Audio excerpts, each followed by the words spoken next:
श्री गणेशाय नमः। श्री सीतारामाभ्यां नमः। श्री हनुमते नमः।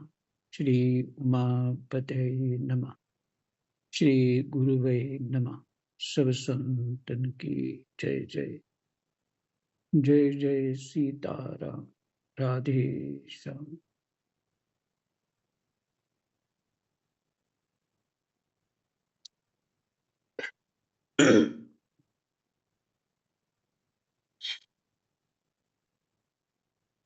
दशम स्कंद 45वां अध्याय और प्रसंग है श्री कृष्ण बलराम का युगपवीत और गुरुकुल प्रवेश।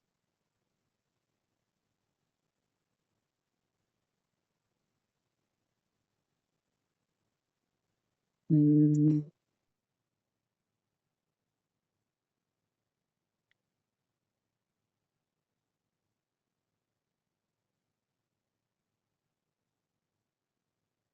प्रिय परीक्षित, अब देवकी नंदन भगवान श्री कृष्ण और बलराम जी दोनों ही नंद बाबा के पास आए और गले लगने के बाद उनसे कहने लगे। प्रार्थना कर लेते। कृष्णाय वासुदेवाय हरये परमात्मने प्रणतः क्लेशनाशाय गोविंदाय नमो नमः।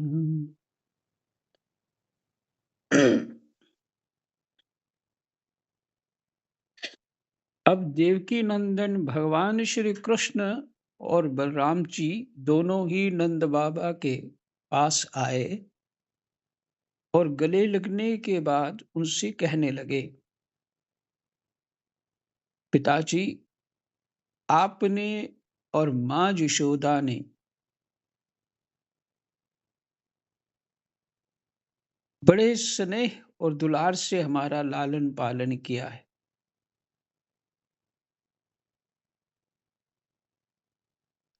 इसमें कोई संदेह नहीं कि माता पिता संतान पर अपने शरीर से भी अधिक स्नेह करते हैं।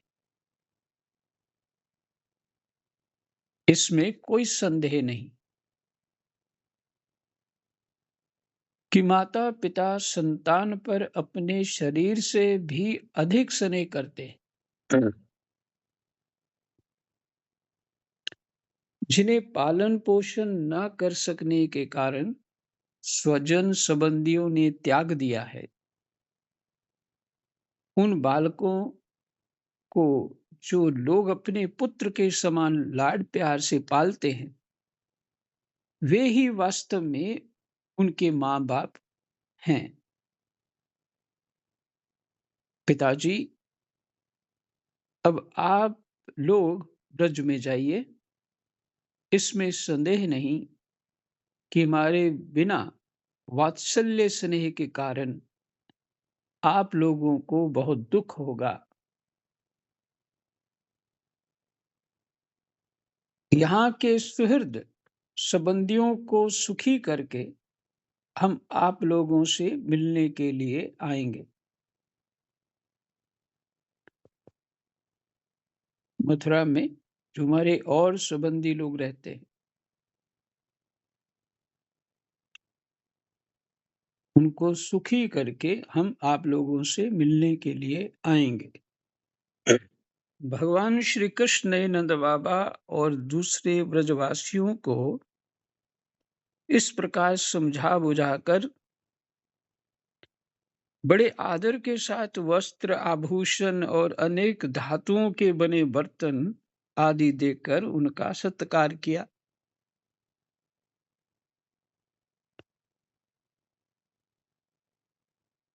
भगवान की बात सुनकर नंद बाबा ने प्रेम से अधीर होकर दोनों भाइयों को गले लगा लिया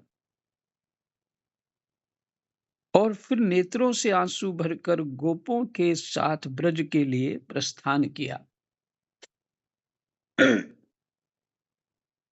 ये काम तो नंद बाबा के और सभी ब्रजवासियों के लिए अत्यंत कठिन था कृष्ण को छोड़ के जाना।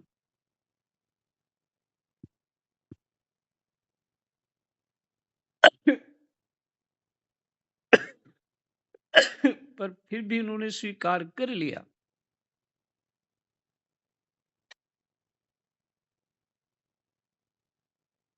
हे राजन, इसके बाद वसुदेव जी ने अपने पुरोहित गर्गाचार्य तथा दूसरे ब्राह्मणों से दोनों पुत्रों का विधि पूर्वक द्विजाति समुचित यज्ञोपवीत संस्कार करवाया। अब उनका यज्ञोपवीत संस्कार होगा। पर बात यह है कि कठिन क्यों है? भगवान का भगवान को छोड़ के जाना कठिन इसलिए है कि ब्रजवासी सुबह और शाम आते जाते समय उनका दर्शन करते थे।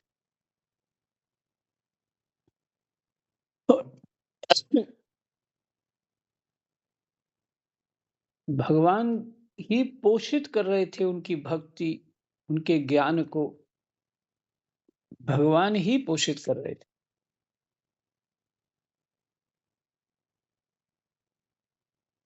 तो दर्शन दे रहे थे। सुबह निकलते तो भी सब अपने अपने घरों से बाहर आ जाते, शाम को निकलते अपने अपने घरों से बाहर आ जाते, आते जाते हुए भगवान को दर्शन करते। और जो माता यशोदा अपने जो लाड प्यार करती होंगी, जो सुख लेती होंगी, और कृष्ण ने तो यही कहा कि मैं बस जल्दी आ जाऊंगा ये सुखी करके सबको। और जानते हो, आपकी आगे की लीला आपने सुन चुके हैं पहले ही। कृष्ण गए नहीं फिर। क्यों नहीं गए? कोई सुखी हुआ ही नहीं। मैं ये बात विनोद में बोल रहा हूँ। कोई भी सुखी नहीं है, सही नहीं है। खैर, ये अलग बात है। लेकिन मथुरा में कंस को मार करके फिर जरासंध आने लगा। और जरासंध ने जो तांडव किया वहां, वो विचित्र था। कितनी बार आया और हार जाता, फिर आ जाता, फिर एक बार भगवान ही रणछोड़ बन गए। ये आगे सब कथाएं आएगी। तो ब्रज नहीं गए, ये अर्थ ये है कि ब्रज नहीं जा पाए फिर से।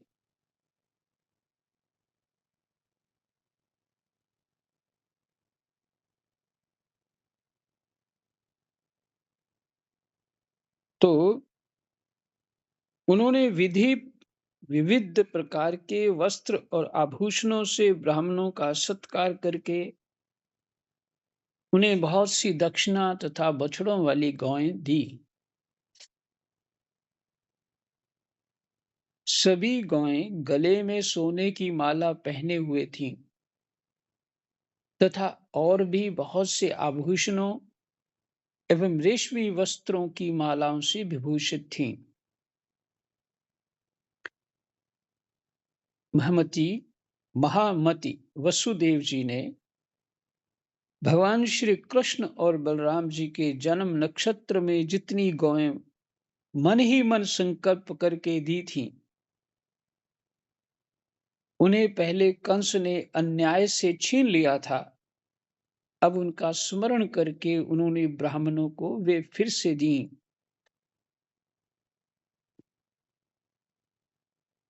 अर्थात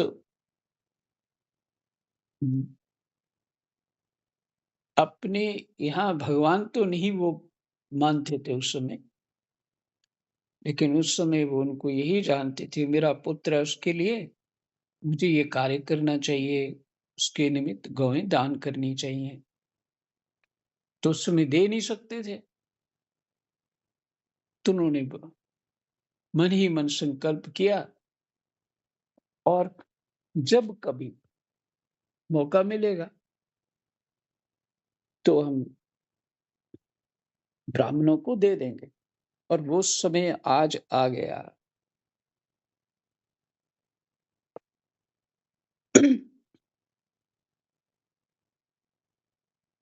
और ये समय जन्मोत्सव इत्यादि में जो विवाह इत्यादि में, नाम संस्कारण में, कार्य में जो पुण्य इत्यादि किए जाते हैं, वो जातक के जो सुरक्षा हेतु किए जाते हैं। उन उनको दान देने से उनसे आशीर्वाद लिया जाता है। हाँ, आशीर्वाद लिया जाता है। ये सुरक्षा प्रदान हो जाती है।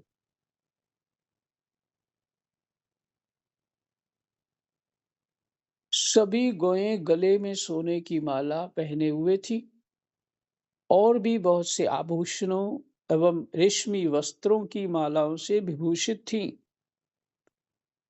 महामती वसुदेव जी ने भगवान श्री कृष्ण और बलराम जी के जन्म नक्षत्र में जितनी गौएँ मन ही मन संकल्प करके दी थी, उन्हें पहले कंस ने अन्याय से छीन लिया था। अब उनका स्मरण करके उन्होंने ब्राह्मणों को वे फिर से दी। इस प्रकार यदुवंश के आचार्य गर्ग जी से संस्कार कराकर बलराम जी और भगवान श्री कृष्ण द्विजत्व को प्राप्त हुए। जिन्होंने यज्ञोपवीत पहना होता है और उसका पालन करते हैं, उन्हें द्विज कहते हैं। दूसरी बार जन्म हुआ ये भाग।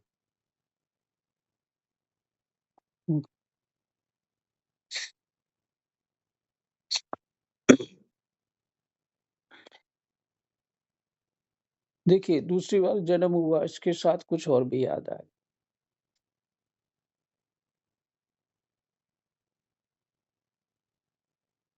अ, जब मैं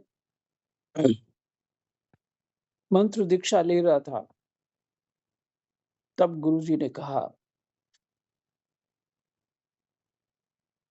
कि तुम्हें जो माता-पिता से जन्म प्राप्त है, वो एक जन्म है और संस्कार युक्त जन्म देना, वो गुरु करता है।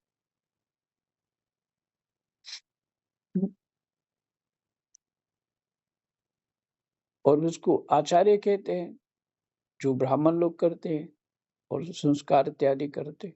यज्ञोपवीत के लिए जो ब्राह्मण होते, वो आचार्य होते होते हैं, उनका वो संस्कार करते हैं जीव का। तो अब जो है, हमें बोला कि अब आपका दूसरा जन्म हुआ। तो कैसे? जब कोई विरक्त हो जाता है अर्थात साधु हो जाता है, तो पहला जन्म छोड़ देता और दूसरा जन्म ग्रहण करता है।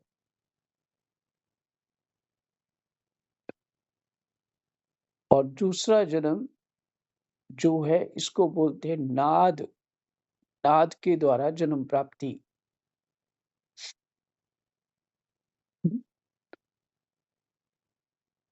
दो प्रकार की सृष्टि है।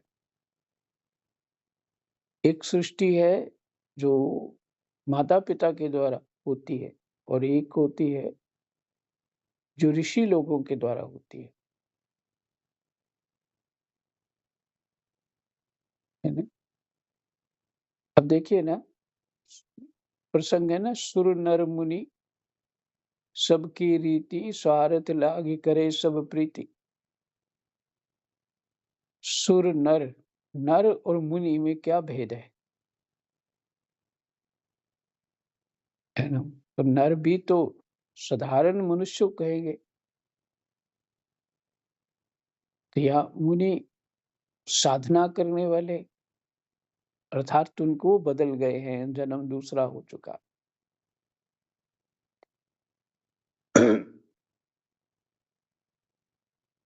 तो यज्ञोपवीत जो संस्कार है वो ऐसे ही दूसरा जन्म है, इसलिए द्विज कहते हैं।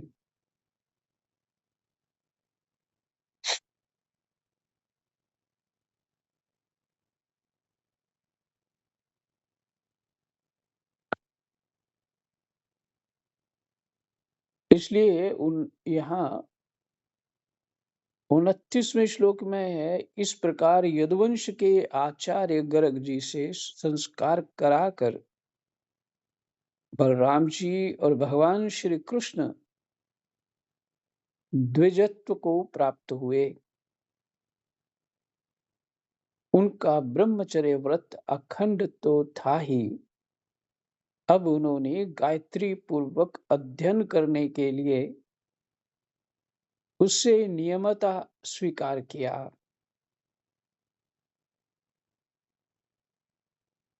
अब उन्होंने गायत्री पूर्वक अध्ययन करने के लिए उससे नियमतः स्वीकार किया। मैंने जो उसका तरीका होना चाहिए उस ढंग से स्वीकार किया। मैंने विद्यालय में जाना या फिर जो बोला जाता है कि ऐसे ऐसे रहना, ऐसा आचरण करना। श्री कृष्ण और बलराम जगत के एकमात्र स्वामी हैं, सर्वज्ञ हैं। सभी विद्याएं उन्हीं से निकली हैं। उनका निर्मल ज्ञान स्वतः सिद्ध है, फिर भी उन्होंने मनुष्य की सी लीला करके उसे छिपा रखा है।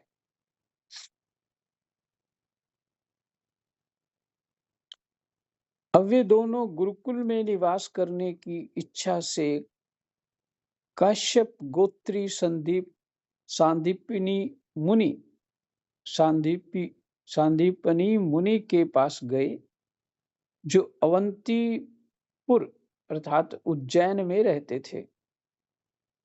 वे दोनों भाई विधि पूर्वक गुरु जी के पास रहने लगे।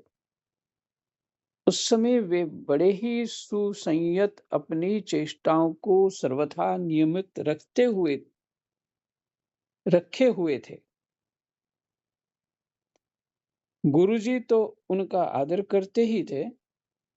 भगवान श्री कृष्ण और बलराम जी भी गुरु की उत्तम सेवा कैसे करनी चाहिए, इसका आदर्श लोगों के सामने रखते हुए बड़ी भक्ति से इष्ट देव के समान उनकी सेवा करने लगे। गुरुवर सांदीपनी जी उनकी शुद्ध भाव से युक्त सेवा से प्रसन्न हुए। उन्होंने दोनों भाइयों को 6 अंगों और उपनिषदों के सहित संपूर्ण वेदों की शिक्षा दी। वेदांग बोलते हैं ना, तो 6 अंग है वेद के। 4 वेद हैं, उनके 6 अंग है।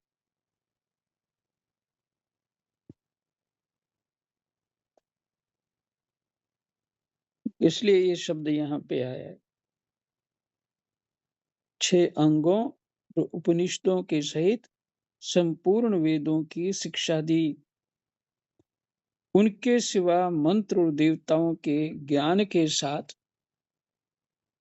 धनुर्वेद, मनुस्मृति आदि धर्मशास्त्र, मीमांसा आदि वेदों का तात्पर्य बतलाने वाले शास्त्र, तर्क विद्या मैंने न्याय शास्त्र आदि की भी शिक्षा दी।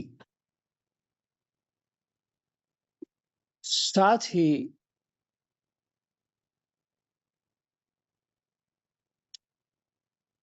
संधि, विग्रह, यान, आसन, द्वैध और आश्रय, इन 6 भेदों से युक्त राजनीति का भी अध्ययन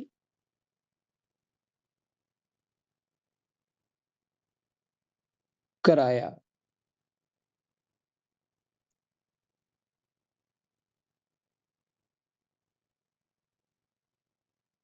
महामती वसुदेव जी ने कहाँ चला गया?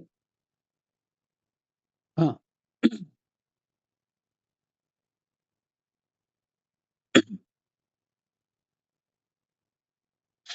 हाँ, साथ ही संधि, विग्रह, यान, आसन, द्वैध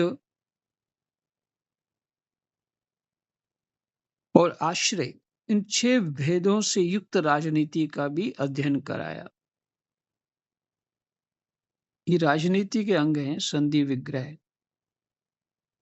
ये इस इस प्रकार के होते हैं, जैसे साम, दाम, दंड, भेद इत्यादि वैसे हैं।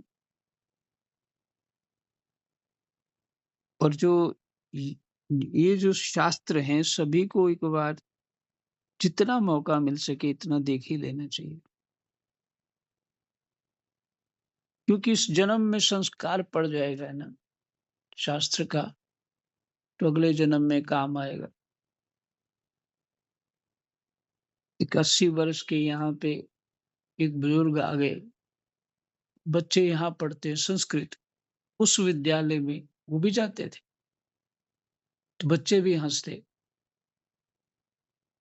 उनके ऊपर। और एक दिन अध्यापक, वो जो आचार्य हैं, उन्होंने पूछा, "भई आप माला फेरो, यहाँ कहाँ संधि और जो उसको बोलते हैं व्याकरण, उसमें बुद्धि लगा रहे हो, माला फेरो कल्याण के लिए?" तो बोले, "महाराज मैं जानता हूँ, पर मेरी ऐसी इच्छा है कि अगले जन्म में मैं दूसरी जो पढ़ाई करते हैं बच्चे वो नहीं करूँगा, संस्कृत का अध्ययन करूँगा और शास्त्र वेदों को पढ़ूँगा। वो सौभाग्य मुझे प्राप्त नहीं हुआ। इसलिए मैं पहले से ही इसी जन्म में संस्कार बनाना चाहता हूँ।" अब कोई भी उनको हँसता नहीं था, बल्कि सभी दृढ़ हो गए कि हमें भी पक्का होना चाहिए अपनी पढ़ाई में। तो जो भी संस्कार हम इस जन्म में बना लेंगे, अच्छे या बुरे, वो साथ ही रहते हैं। इसलिए सावधान इसी के लिए होना है।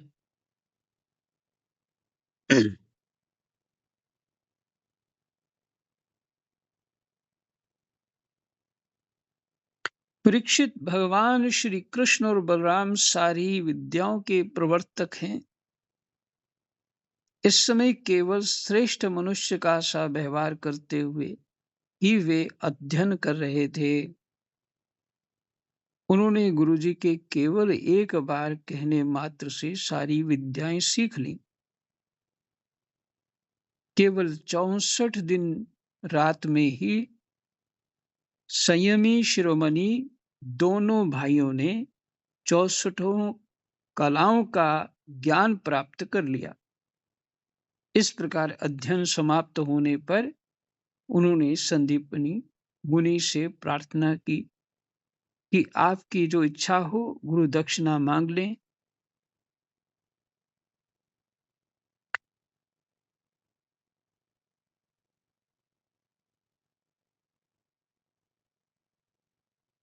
नीचे जो है 64 कलाएं दी हुई, 64 विद्याएं ही मान के चलिए, वो नीचे लिखा हुआ है।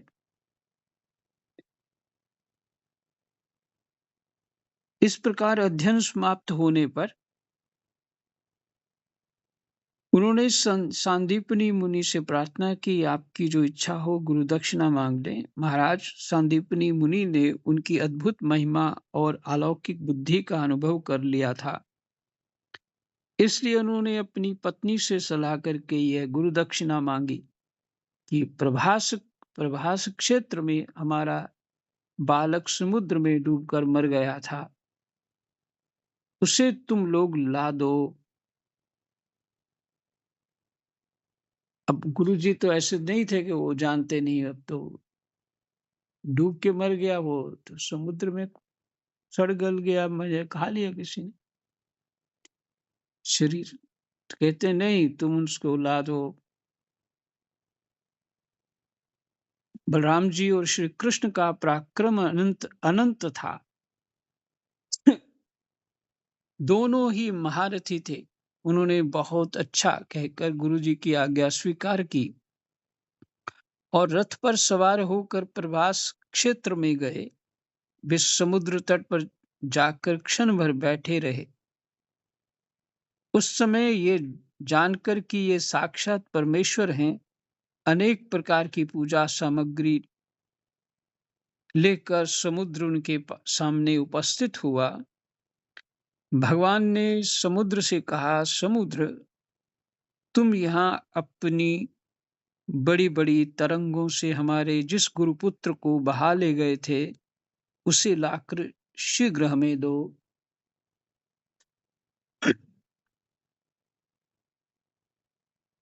मनुष्य वेशधारी समुद्र ने कहा, देवाधिदेव श्री कृष्ण, देवाधिदेव श्री कृष्ण, मैंने उस बालक को नहीं लिया। मेरे जल में पंचजन नाम का एक बड़ा भारी दैत्य जाति का असुर शंख के रूप में रहता है। अवश्य ही उसी ने वह बालक चुरा लिया होगा। समुद्र की बात सुनकर भगवान तुरंत ही जल में जा घुसे और शंखासुर को मार डाला। परंतु वह बालक उसके पेट में नहीं मिला। तब उसके शरीर का शंख लेकर भगवान रथ पर चले आए। वहां से बलराम जी के साथ श्री कृष्ण ने यमराज की प्रियपुरी संयमनी में जाकर अपना शंख बजाया।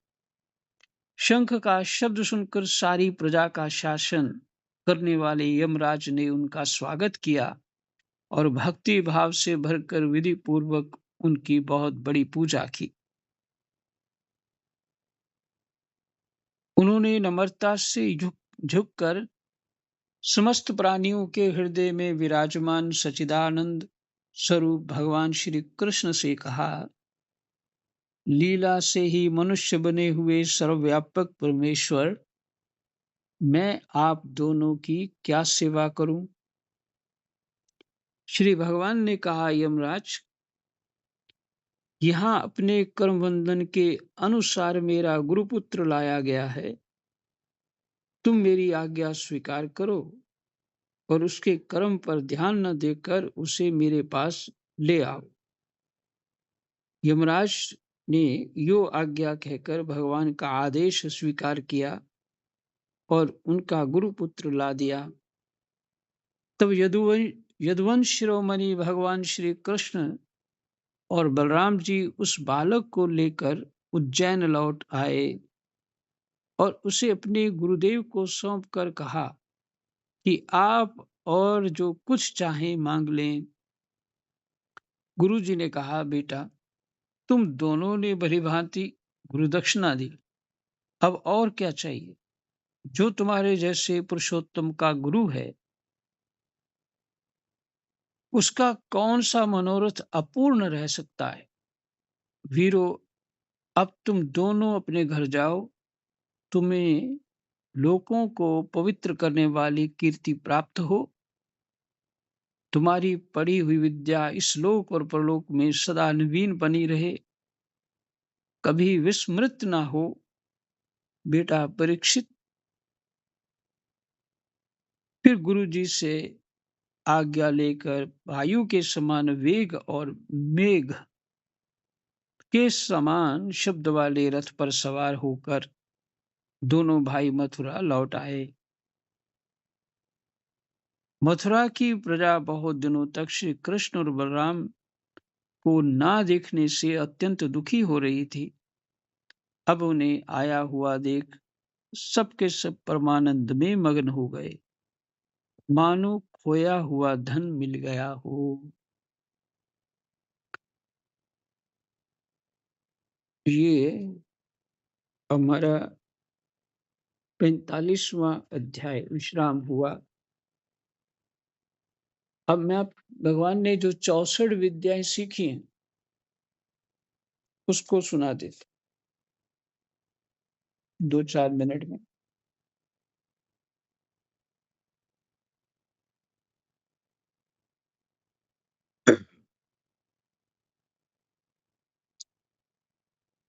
पहला लिखा है गान विद्या, फिर वाद्य भांति-भांति के बाजे बजाना, इसको वाद्य विद्या कहते हैं।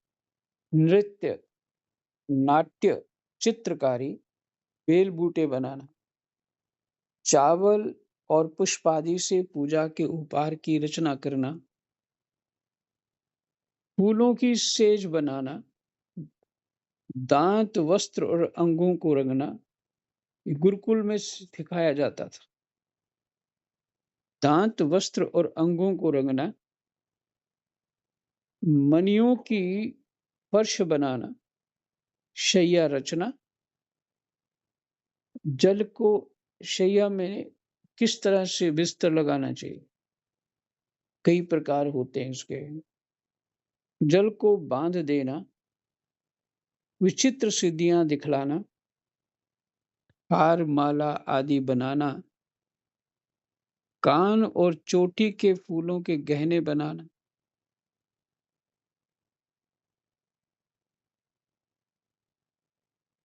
कपड़े और गहने बनाना,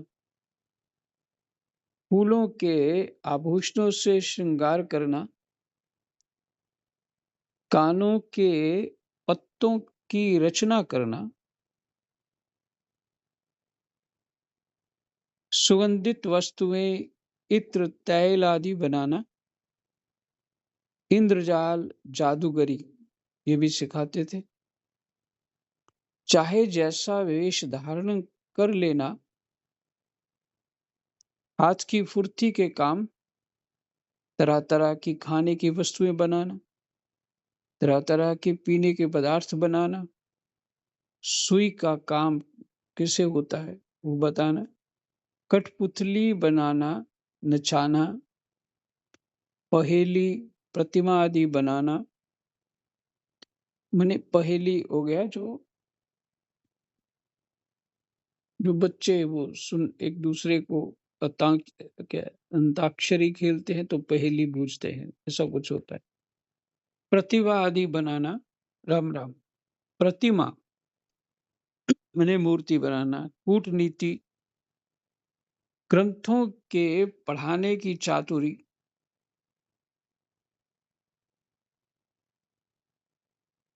नाटक आख्यायिका का आदि का रचना करना,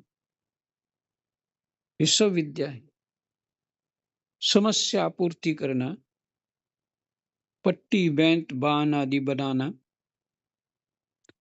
गलीचे, दरी आदि बनाना, बढ़ई की कारीगरी, ग्रह आदि बनाने की कारीगरी, सोने चांदी आदि धातु तथा हीरे पन्ने आदि रत्नों की परीक्षा, सोना चांदी आदि बना लेना, मणियों के रंग को पहचानना, खानों की पहचान, वृक्षों की चिकित्सा, भेड़ा, मुर्गा, बटेर आदि को लड़ाने की रीति, तोता, मैना आदि की बोलियां बोलना, उच्चाटन की विधि, केशों की सफाई का कौशल, मुट्ठी की चीज या मन की बात बता देना,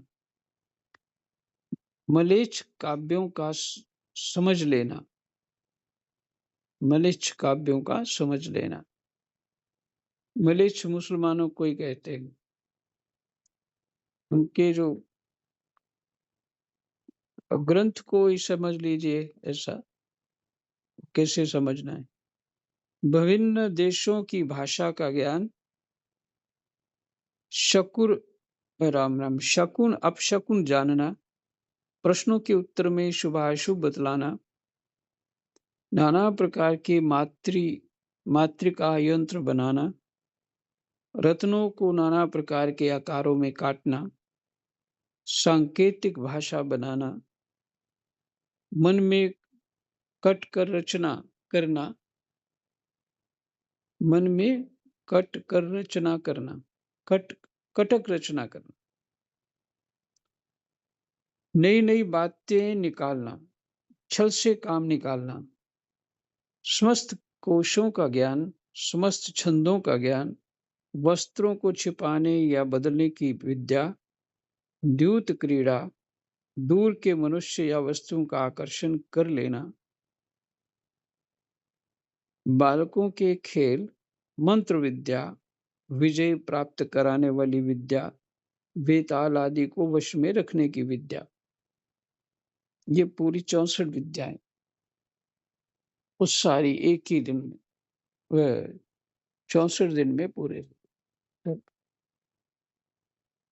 तो ये भगवान ने क्या सीखा है? विद्याएं सारी इनसे निकली हुई हैं, और भी बहुत सारी विद्याएं, आध्यात्मिक विद्याएं इत्यादि होती, पर यहाँ पे ऐसा ही वर्णन है इतना। इन सब विद्याओं को सीखने से अपने जीवन में जो त्रुटि नहीं जीव करता, किसी प्रकार के किसी बहकावे में नहीं आता, अपने लक्ष्य को प्राप्त करने में सुविधा होती है।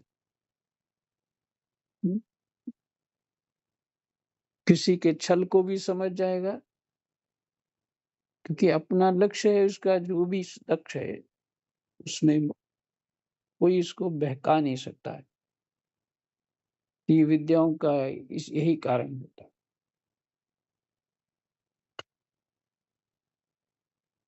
जय जय सीताराम, राधे श्याम,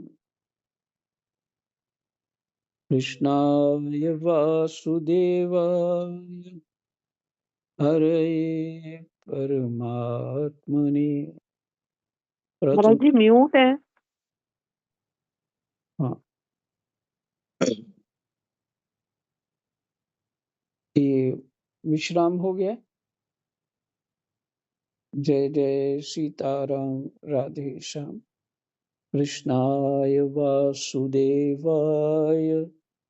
हरे परमात्मने, प्रणतः क्लेशनाशाय, गोविन्दाय नमो नमः। जय जय सीताराम।